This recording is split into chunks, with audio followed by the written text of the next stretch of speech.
Welcome to the Salmon Runs YouTube. Enjoy the video. You start by preparing the console and account.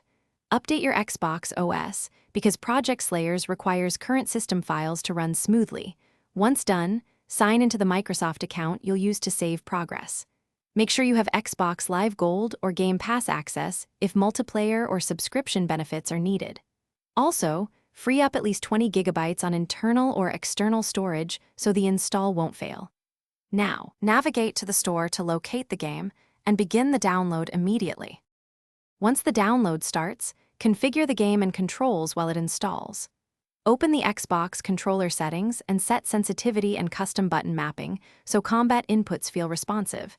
This saves time later and prevents frustration.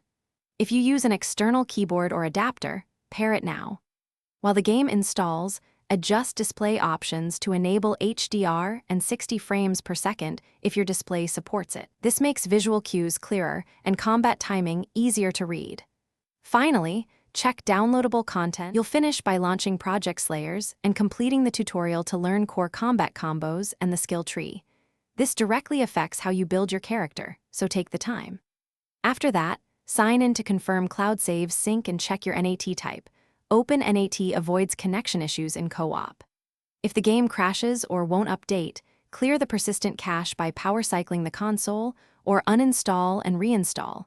If problems persist, test on a different Xbox profile to isolate account versus console. Thanks for watching. Consider subscribing if we helped you.